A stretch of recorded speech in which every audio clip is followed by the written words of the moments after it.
In late autumn of 1989, deep in the forests of Washington's Stillwater Gap, a clumsy smuggler unknowingly purchased a small, injured creature, never realizing it was the child of a living Bigfoot legend. The truth he didn't expect. If discovered, this being would be hunted to extinction. But fate delivered it to the doorstep of a retired veterinarian, the only man willing to hide it, even if it meant destroying his own life. I've investigated dozens of Bigfoot encounters, and this is one of the few with living witnesses and real evidence. In this story, you'll discover who left the giant footprints around the cabin, why bundles of medicinal branches kept appearing, and the moment a full-grown Bigfoot stood just meters away. Dr. Sam Hargrove recalls, "It rested its head in my hand, those golden eyes locked on me, and I knew I would never give it up." He later led it to a hidden valley, where dozens of massive tracks marked the wet earth. Don't miss this. These details have never been made public, and they could vanish forever if the poachers return to the forest.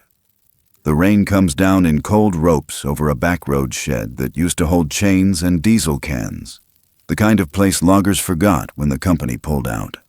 Tin drips tick in a steady rhythm. Wind scrapes cedar boughs along the siding.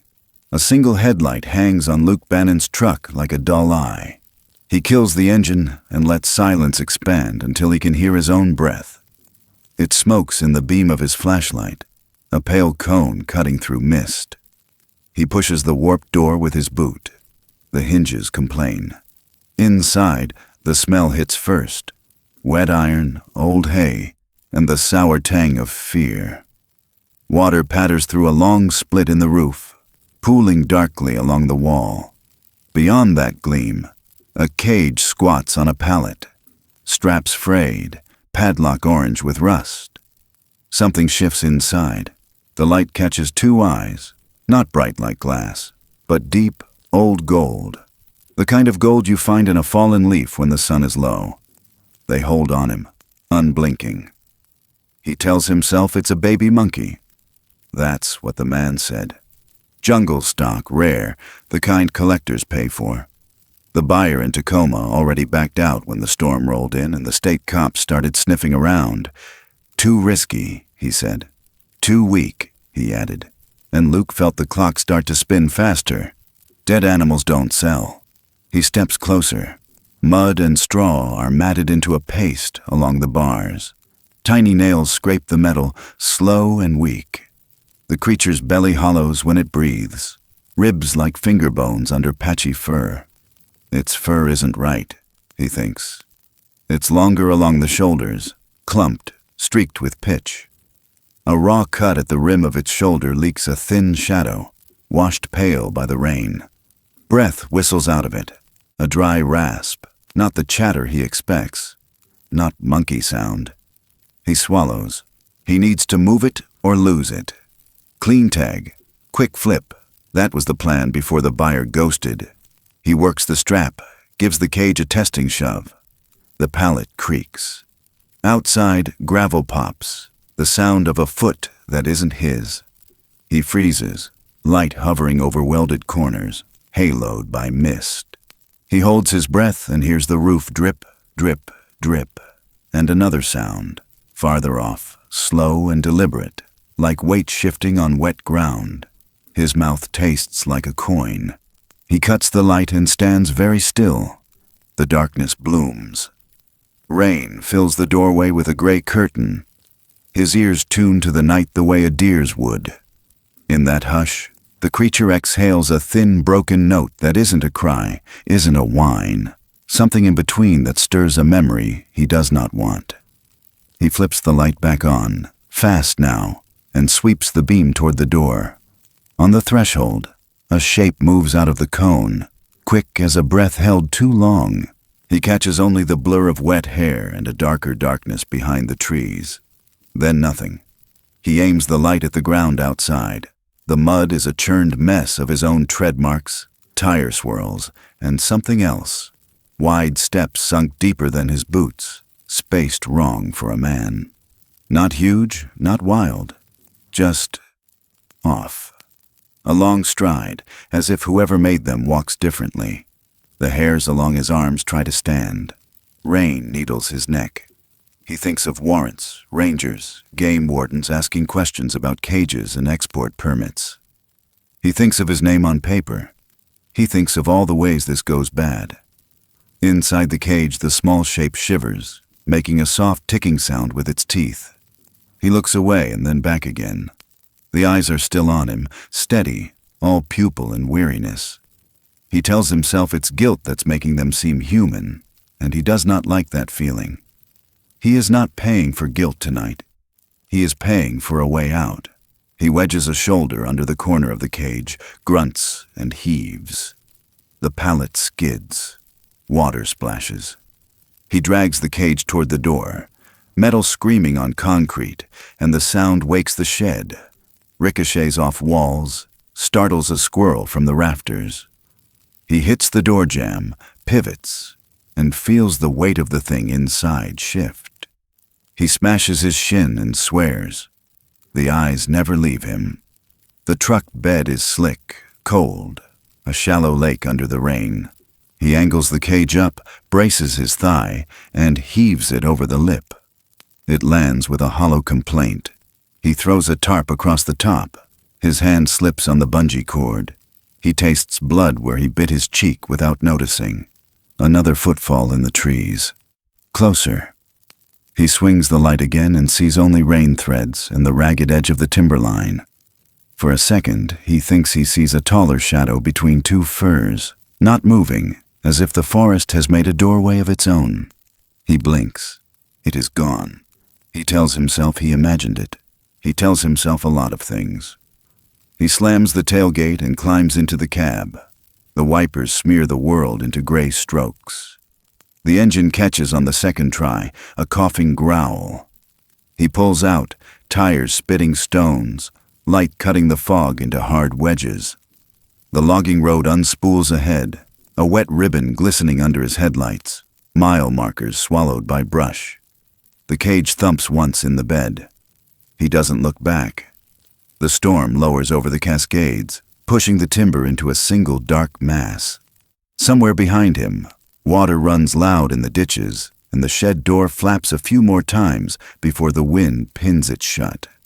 The truck noses past a Forest Service gate, past a hand-painted sign for Stillwater Gap, past all the places he should have stopped.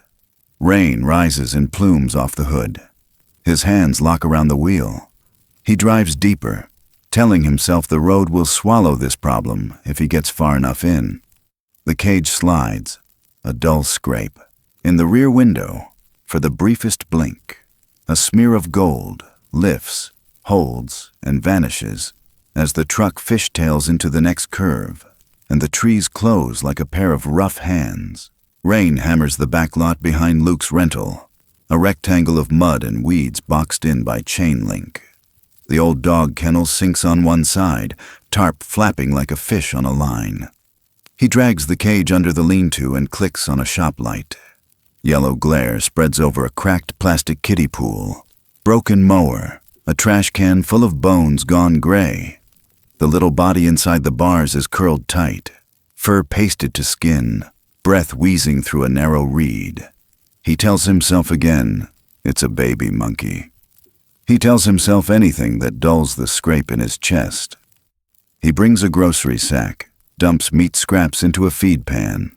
Ends of pork chops, sinew with spots of green he doesn't notice, until the smell climbs up his face. He splashes water from a bucket. The animal noses once, then turns away. Its eyes are clouded, not old, just burned out. The belly hollows, a slow bellows. When it shifts, something wet hits the cage floor with a flat tap and spreads, thin, watery, the color of river mud. His mouth goes dry. He looks for anger because anger is easier than fear. Eat, he says anyway, saying it to his hands more than to the thing. It makes a sound that doesn't belong to zoo books or cartoons. Not a chatter, not a cry. A thread pulled too tight. The sound keeps going after the last note is gone, like the room remembers it. He grabs a jacket and wraps it around the cage to stop the spray. but the cold still pours in. The creature's skin is cold through the wire, colder than rain should make it, a stone that used to be alive. He clocks the signs without wanting to name them: sunken eyes, dry gums, skin tenting when pressed, little muscles tremoring from heat the body can't hold. He hates that his brain labels these things. He hates that he knows what a dying thing looks like. A neighbor's hound starts up at the fence, a deep rolling bark that doesn't quit. Porch lights click on up the row. Somebody yells to quiet the dog. Luke turns the shop light off, lets the yard fall back into storm. The kennel tarp snaps like a flag. The wind cuts sideways and finds the cage anyway. He glances at the back door, at the narrow kitchen where bills are spread under an ashtray, where his name sits on envelopes thick with county seals. The dog barks higher, urgent now. A second dog answers from 2 houses over. He imagines a ranger's truck nosing slow down the alley, imagines the questions, the papers, the way hands rest on belts when men get confident. He has to move it. He lifts the tarp and the stink punches again, iron and rot and something like sap. He steps into the garage and hauls out a wooden fruit crate, the kind that still smells faintly of sweet, then rolls a trash can to the cedar that leans over the fence. He breaks off boughs, fills the crate until the needles make a soft bed that reminds him of church at Christmas when he was 8. And someone had dragged a tree in, and the whole place smelled like needles and clean. He curses at the memory and shakes it off. He works a strip of towel around the animal's chest, snug but not too tight, like he's seen on TV when people bind broken ribs. It shivers under his hands, not from defiance, just because the body is a drum and the storm is beating it. He slides the small weight from the cage to the crate, careful of the shoulder where fur parts and skin pulls. The creature's hand, if that's the word, brushes his wrist for an instant, warm where the rest is cold, and then it's gone, tucked under. He tucks a corner of tarp over the crate and ties it at each handle with nylon cord. He tells himself he's being humane. He tells himself he's being smart. He tells himself he's not hearing anything out in the dark. Tires hiss along the street out front. The neighbor's back door opens and wood steps complain. He freezes, keys in hand, breath a white ghost that won't leave his mouth. "Bannon!" a voice calls, not unfriendly, just curious in the way that gets men in trouble. He doesn't answer. He shoulders the crate, legs braced, and makes the slow walk to the truck, each step a splash. The bed is already wet, a shallow mirror breaking under the crate's weight. He slides it to the cab wall, wedges it with a tire, and covers the top with another layer of cedar. The smell rises, green, resinous, like the woods themselves picked this plan. He palms the lock on the garage, kills the shop light, and stands a second to listen. The dogs go quiet all at once, as if someone turned a dial.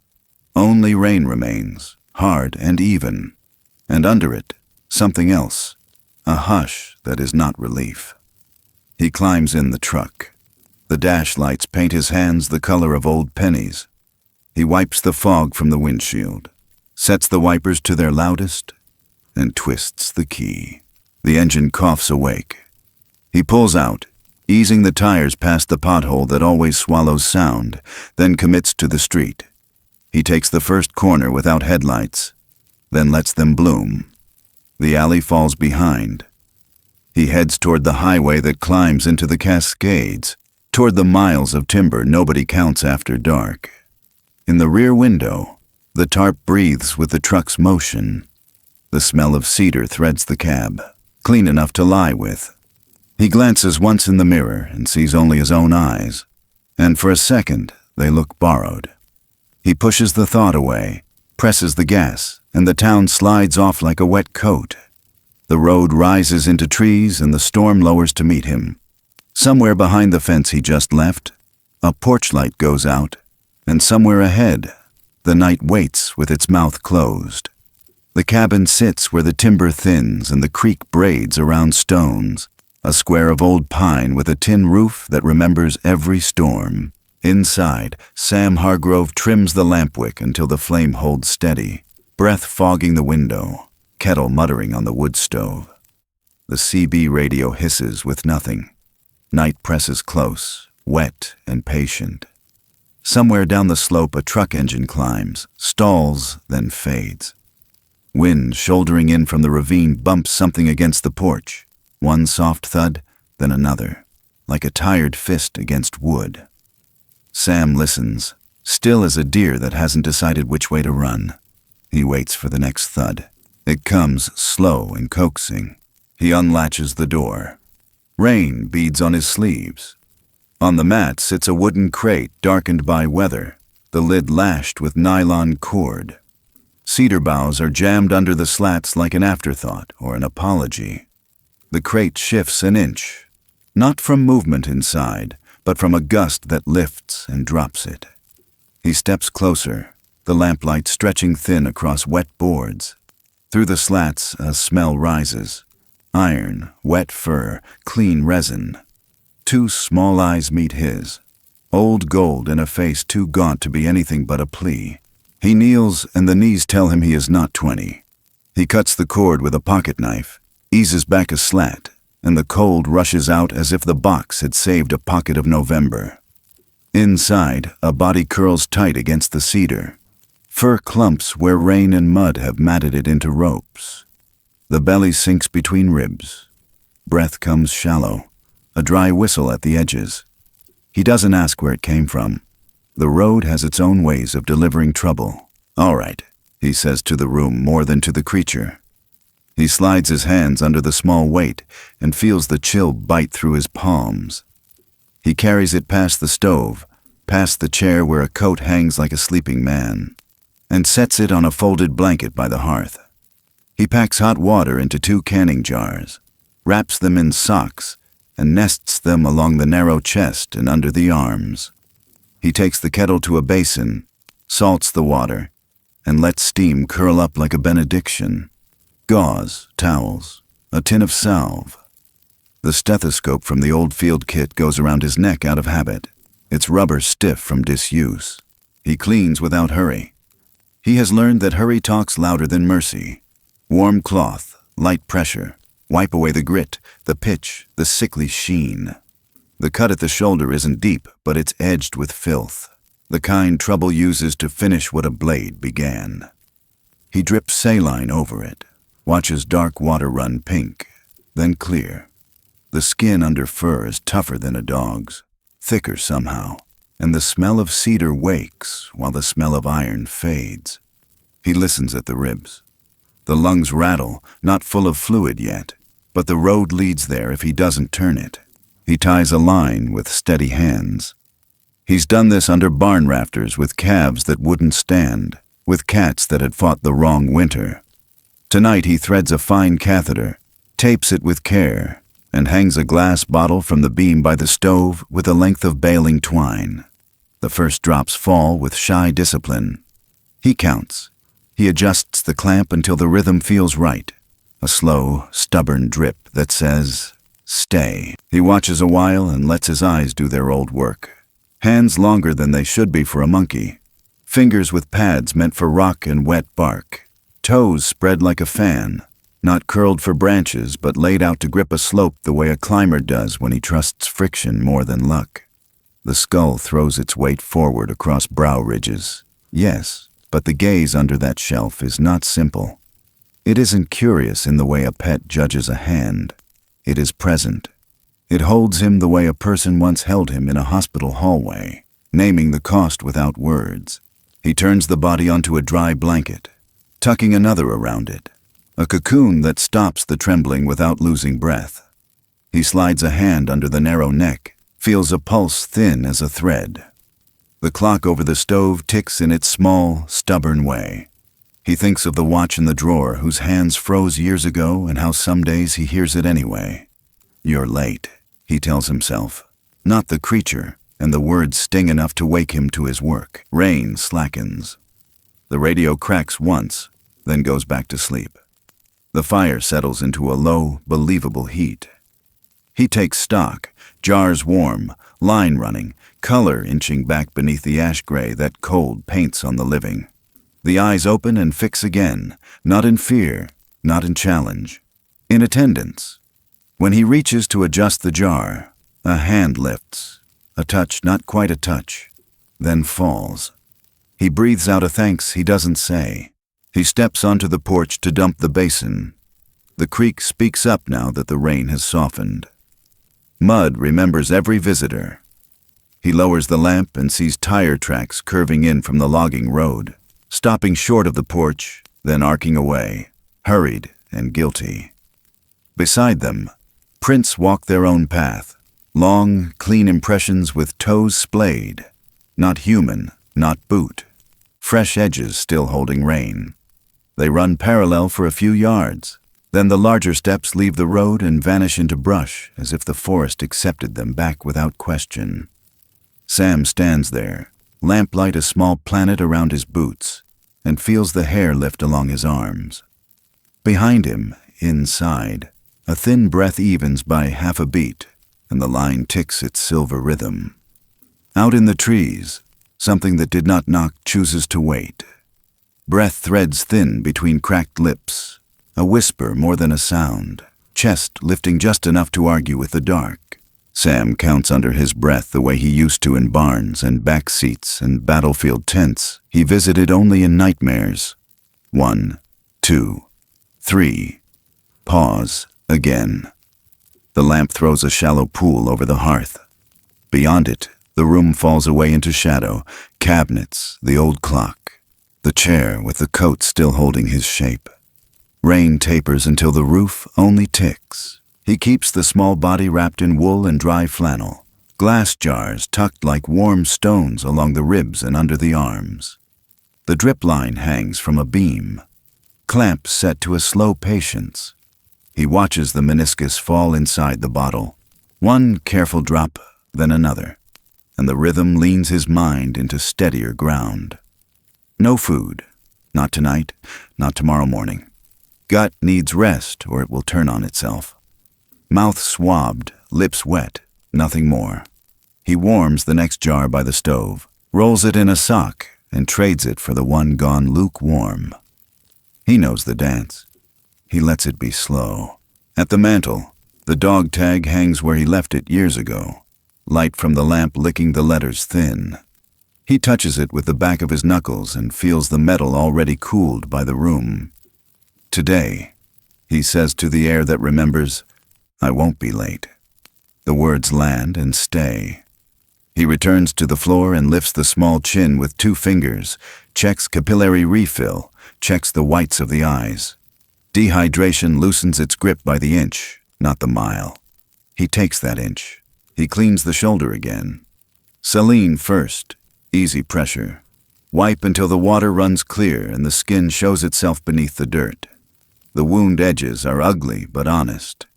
He pats them dry and reaches for the tin he poured last September, a salve the color of tea made strong. Spruce pitch, yarrow, a little beeswax. The smell climbs, green, resin, clean. He works a thin film around the cut, not in it, just at the border where skin makes decisions. Bandage loose, tape gentle. He sets the stethoscope to the narrow chest and listens. Crackles at the bases, but airflow is passing, air going in as air should, if only just. Beside the rotary phone, a slip of paper sits with a name he writes without thinking. Ranger Ada Whitcomb. The number waits in pencil. He could dial, report an unknown primate, turn the problem into a file and a truck on the way. He could say he found it abandoned. He lifts the handset and hears the lonely hum that always makes him feel like winter.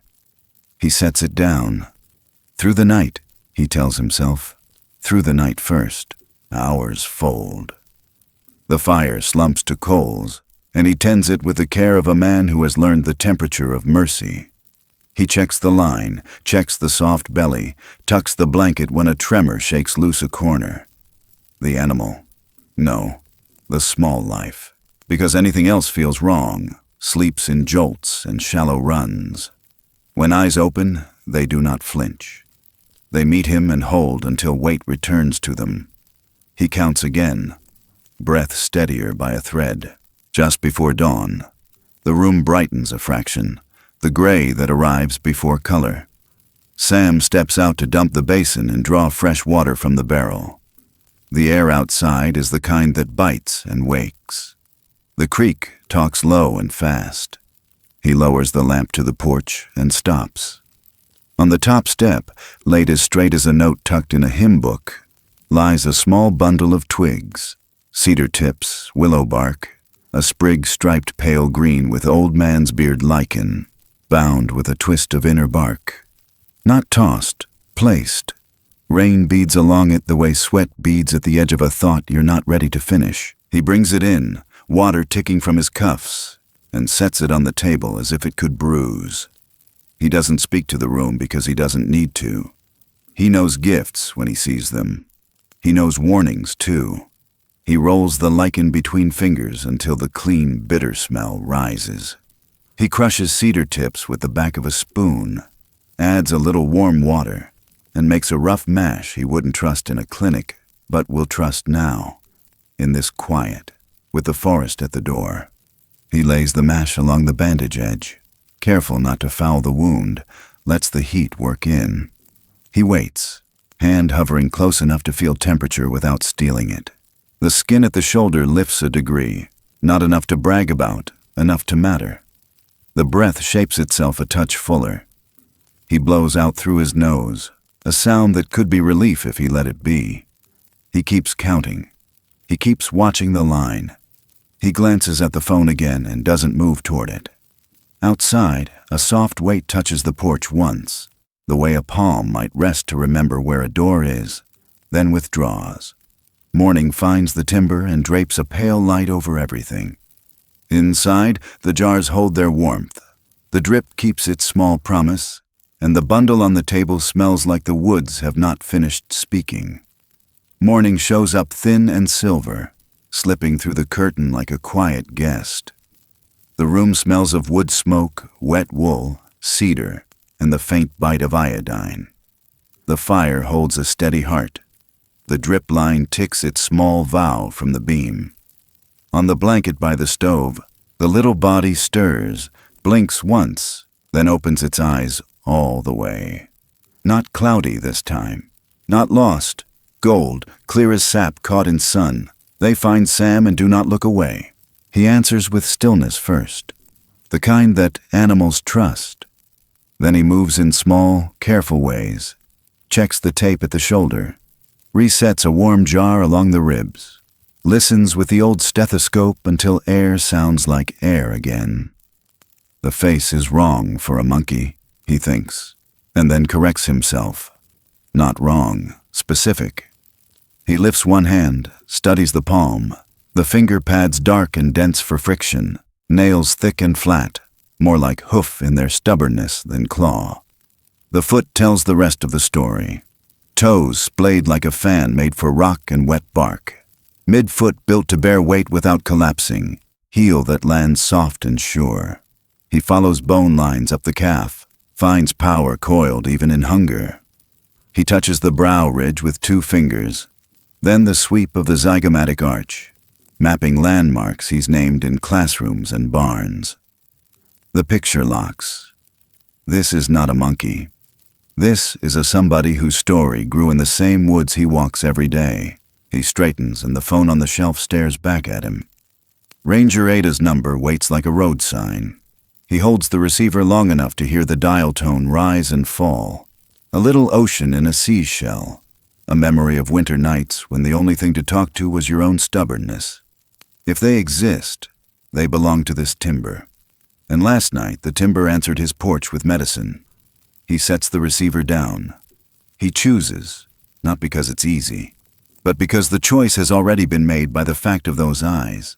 He says a name aloud to test it. Cedar. It fits like a hand to bark.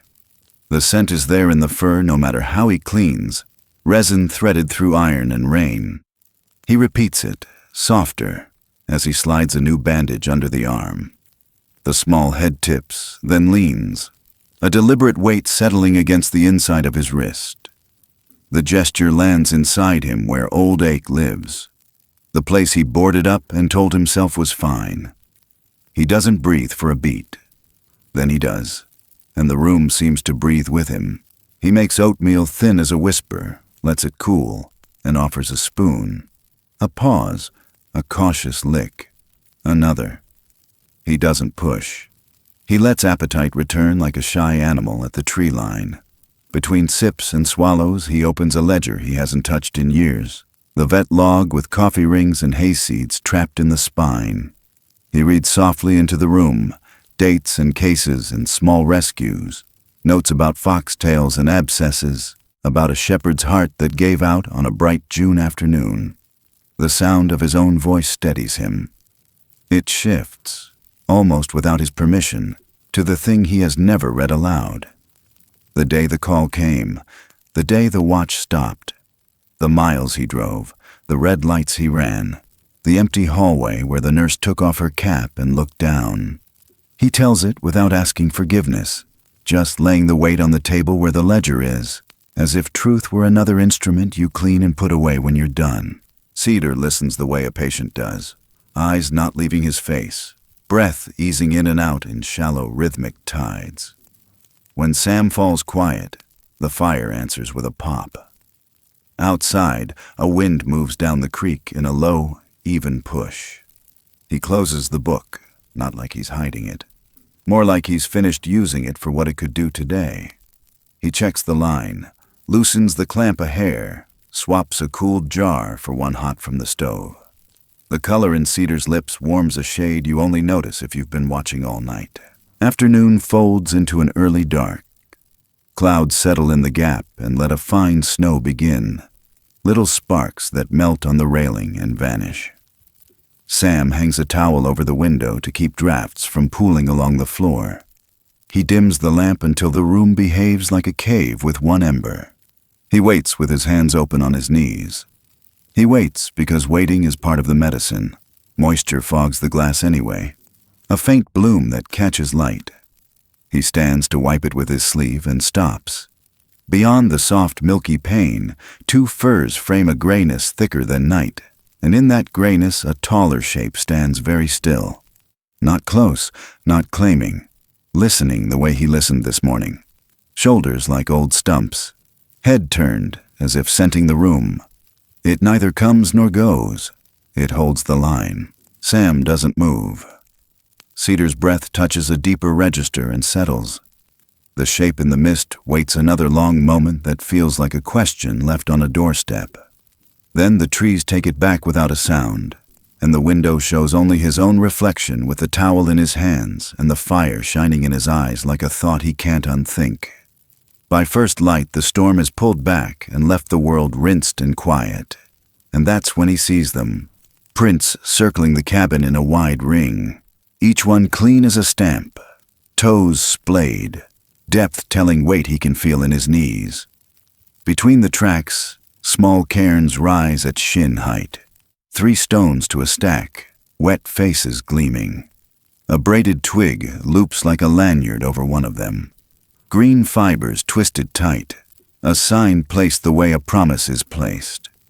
He steps lightly, broom in hand, and chooses not to sweep. Boundaries are better seen than erased. The creek talks low beyond the alder.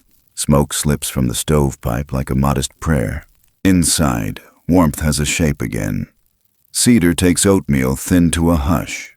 First unsure, then with a small concentration that would make a therapist weep. Sam spoons slow, waits between swallows, lets appetite return without making a show of it.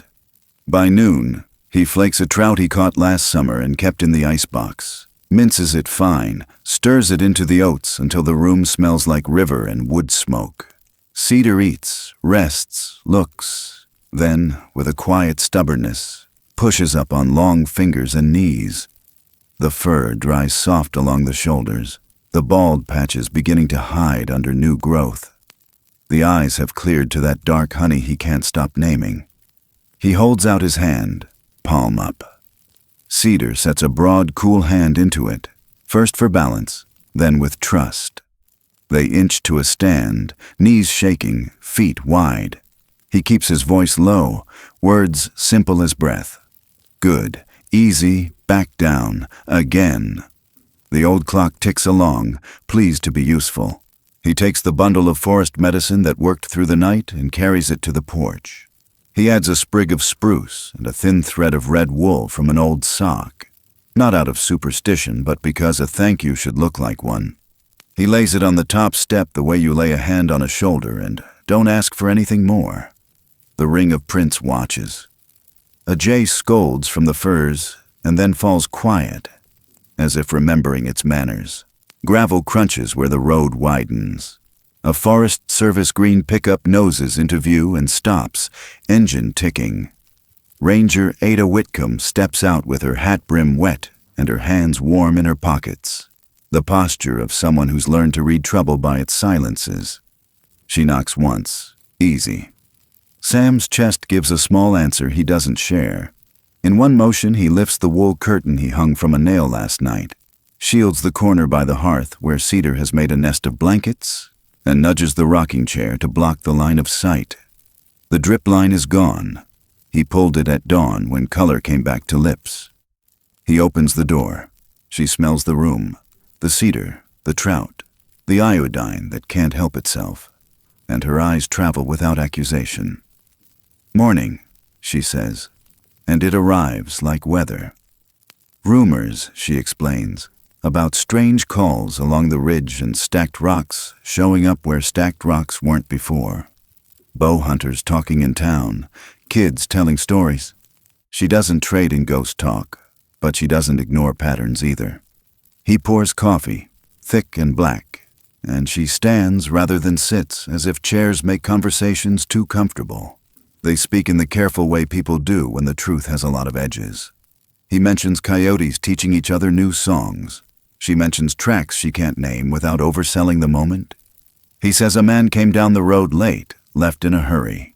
She raises an eyebrow and leaves it at that.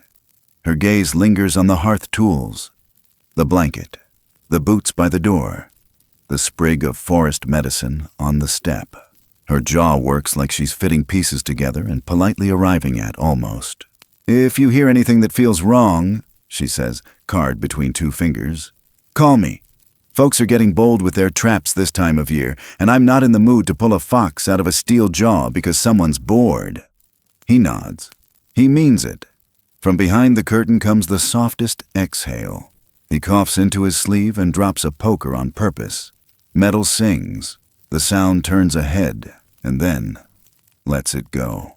She tips her hat, takes her leave, walks the porch edge as if measuring the day by it, and drives off slow, tires whispering where the road turns to needles.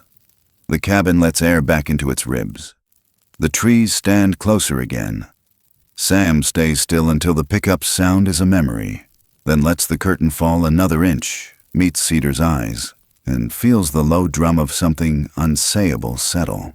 Out beyond the alder, a hard, ugly snap breaks the quiet, the kind of metallic bite that doesn't belong to water or wind. It echoes once off the slope, then dies without apology. He looks toward the draw and knows two things at once.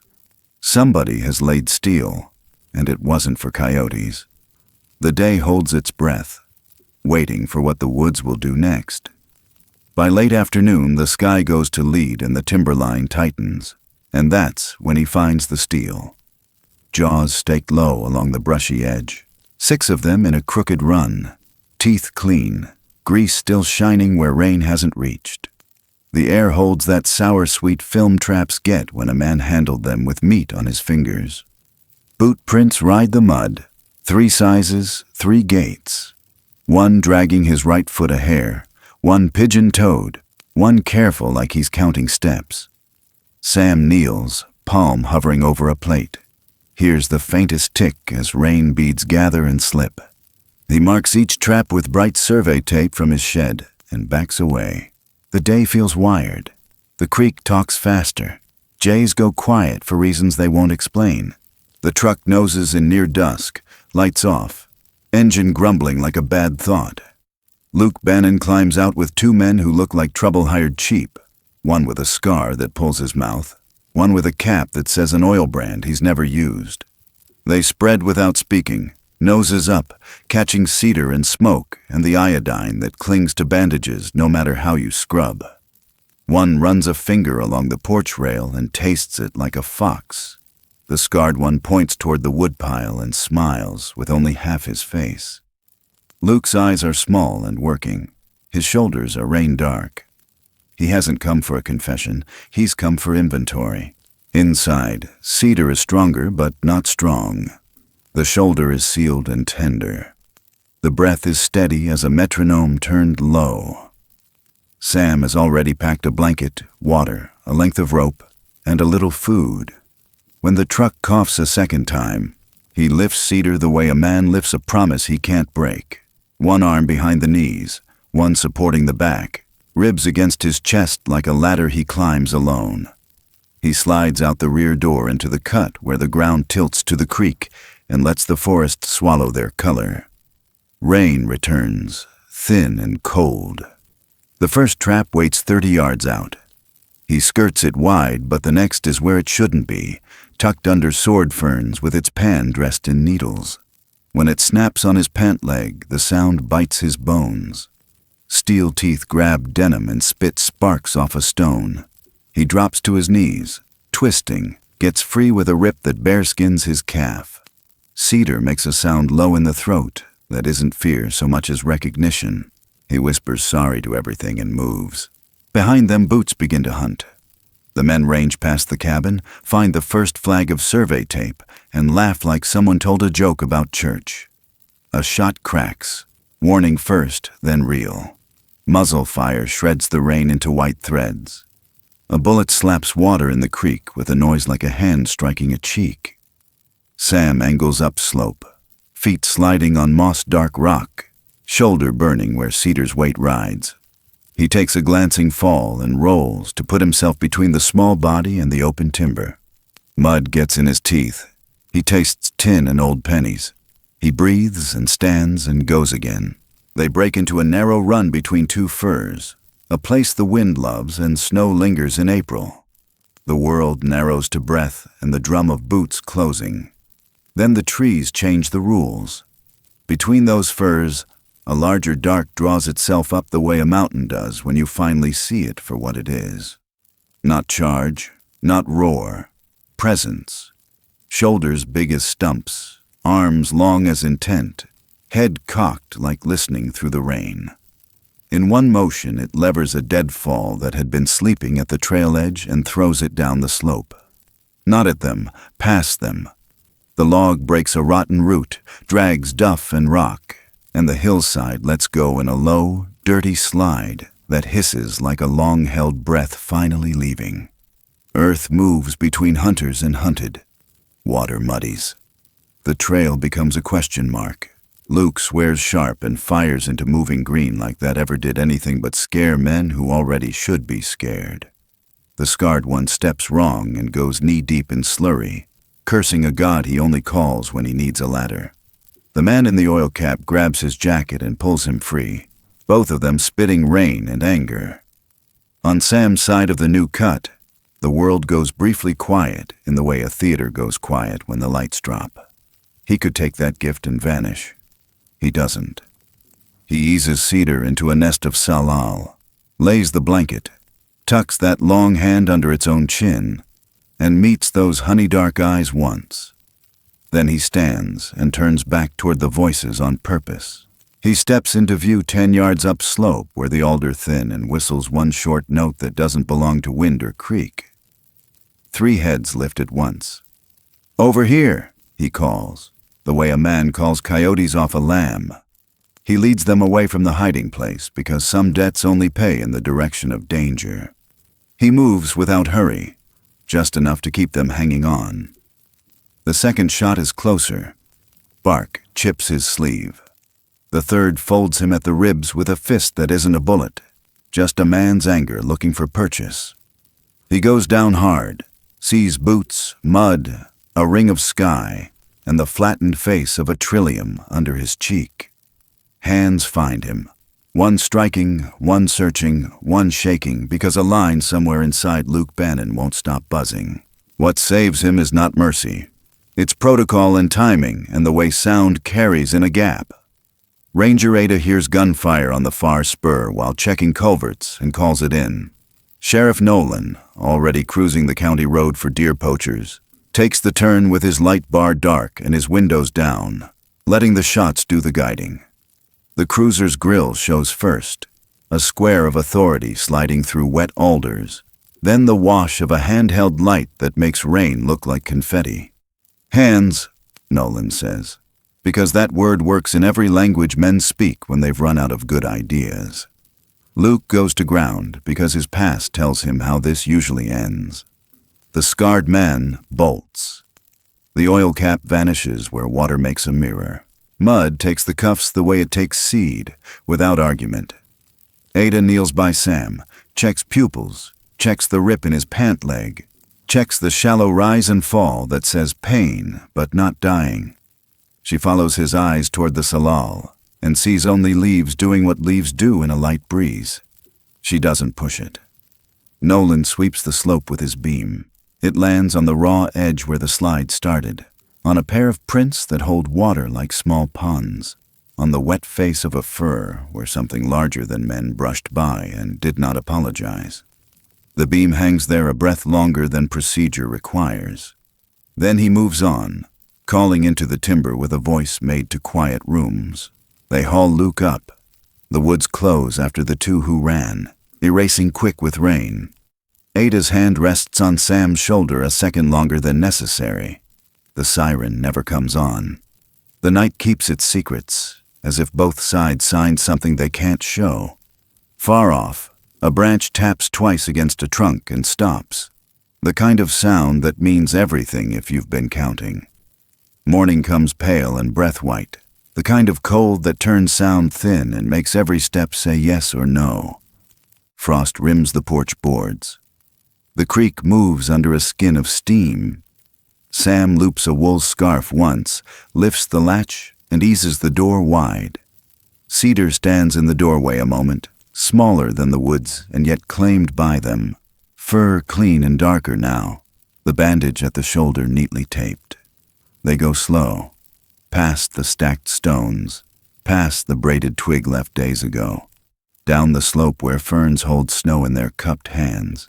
Prints gather as they walk, old ones softened by melt, new ones bright and sure, a scatter of story written in heel and toe. He leads toward the little valley that keeps winter first and longest. The air there smells of cold iron and cedar pitch and the damp green that never quits. He stops where the ground lies open like a palm. The ring of tracks here is thick as a fence without posts, wide feet pointing in, then out, the way a family might stand and then leave when a room has said enough. He reaches into his coat and brings out the dog tag that has hung by his hearth since the day the watch quit. It is cold as creek stone and thin as a kept promise. He doesn't hang it on cedar. He doesn't hang it anywhere. He closes his fist around it, feels the letters press his skin, then slips it back into his pocket where metal can learn the warmth of a living man.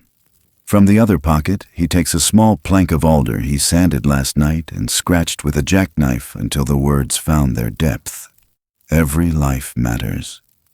He kneels and sets it against a mossed root, not like a sign, more like a prayer you leave where it belongs. Cedar watches, eyes that dark honey again, head tilted as if scenting the wood, the salt, the small tremor in his hands. Sam lifts a palm and holds it out. Cedar leans in, slow as weather, and presses forehead to the back of that hand. The touch is a warm star. It lands and stays. He swallows and lets the breath leave him without taking anything else. The trees draw a shape out of their own shadow then. Not sudden, just there the way mountains are there once you look the right way. Broad shoulders, long arms at rest, breath lifting frost in a rhythm older than clocks. Not threat, not claim. An appraisal that feels like gratitude with nothing owed. It steps half a pace into a strip of light so the eyes can be seen, calm and assessing, then flicks a look at Cedar, and the world narrows to a path that both of them understand. Cedar glances back only once. That's all it takes. They go. Between the firs, over the slick roots, into ground that remembers how to hold their weight.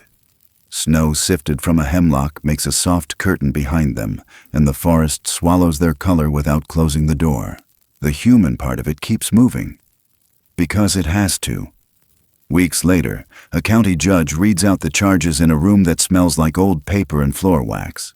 Luke Bannon pleads to wildlife trafficking and cruelty. The sentence lands with the dull fairness of a winter afternoon. Suspended time, a long stretch of community service, shoveling kennels and hauling feed, a fine he will feel every month, probation with no shortcuts, a lifetime ban on owning so much as a parakeet. The two who ran never show their faces again. The stories that swelled at the tavern shrink back to fishing talk and weather. The stacked stones along the ridge fall, one by one, under thaw and elk shoulders. The papers don't write a word about any of it. At the cabin, evening settles early. Sam hangs the alder plank under the eave where rain won't work the letters out too fast. The lamplight turns the grain warm as skin. He pours water on the stove so it will sing while it heats. He stands at the mantel, touches the empty hook where the dog tag used to live, and lets his hand fall. He doesn't say anything to the room because the room already knows. He walks to the door, steps outside, and breathes in the cold. The timber answers with its slow lung, the creak, the wind moving uphill then back down, the whisper of fir needles setting themselves for night. Somewhere far inside the trees a branch cracks once and not again. He closes his eyes and hears that thin thread of relief he thought he'd lost a long time ago. The one that says you made it in time. He turns the lamp down until the chimney glows. He sets a mug by the stove for morning. He reaches to pinch the flame and stops, feeling watched without feeling afraid. On the top step, placed as carefully as a cup on a table you don't want to mar, lies a fresh bundle. Cedar tips, willow bark, a pale ribbon of lichen bound with a strip of inner bark he didn't cut. No note, no claim, just the forest telling him what it tells its own, seen, answered, carried forward. He lifts it, and the clean smell rises. He smiles, the kind that belongs to no one else, then takes the light down with a soft breath. Outside, the dark holds steady and, somewhere beyond the ridge, winter breathes and keeps its watch. In the quiet after a long and unrelenting storm, there's a truth that settles in deeper than the cold. Life rarely gives us second chances, but when it does, they are almost never wrapped in comfort. They arrive messy, unexpected, and often disguised as burdens we never asked to carry.